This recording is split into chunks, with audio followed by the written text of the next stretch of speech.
sempozyuma emeği geçen tüm değerli hocalarımızın katkılarından kuruluşlara huzurlarınıza teşekkür etmek istiyorum. Pandemi nedeniyle ilimizde sempozyum sayıları azalsa da yine aslında... Teşekkür ediyorum. Sayın Valim, saygıdeğer hanımefendi, hoş geldiniz. Kıymetli misafirlerimiz, Tandır bile başlı başına bu bölgede bir sorun. Çağdaş ülkeler İLO Sözleşmesi konuşurken biz daha tandırda kaç kişinin çalıştığını, neler yaşadığını bile farkında değiliz. Belki bunun çözümü bu tandırı erkeklere yaktırmak, bu ekmeği erkeklere pişirseydik herhalde bu sorun çok daha hızlı bir şekilde çözüme kavuşurdu. Onun için bunun bugün konuşulması, tartışılması, çözüm yollarının aranıyor olması bizim için çok değerli ve çok olumlu. Onun için bu çalışmaya katkı sunan başta Sağlık İl Müdürümüz, üniversitemiz,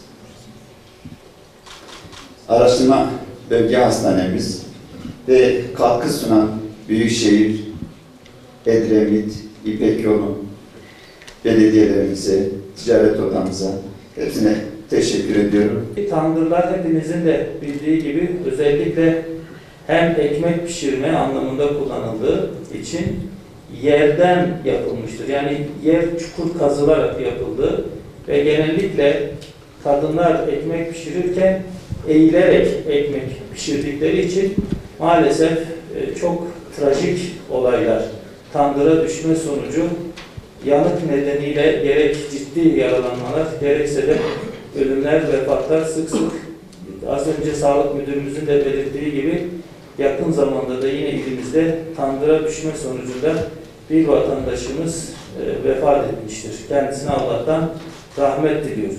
Ayrıca yine az önce değerli hocamızın belirttiği gibi tandır dumanıyla sık kalan, özellikle kırsaldan gelen kadın hastalarda özofagus, yemek borusu veya koah hastalıklarının veya kalp hastalıklarının çok sık şaşıldığı da bir gerçektir. Tandırlar bilindiği gibi bölgemizde en çok yemek ve ekmek pişirmek için, zaman zaman ısınmak için kullanılmakta.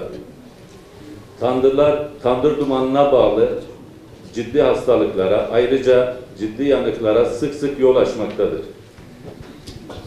Bilindiği gibi sadece Van ilimizde değil, Van'a bağlı komşu iller olan Ağrı, Hakkari, Muş, Bitlis gibi illerde de bu tür sıkıntılarla sıkça karşılaşmaktayız.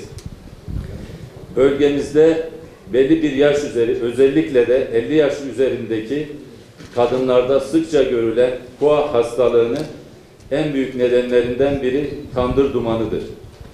Bu kısım çok kıymetli olduğu için kıymetli şeylerin de tekrar etmenin faydalı olacağına inandığım için saat 10.15'te tekrar aynı şeyi anlatmayı planlıyoruz.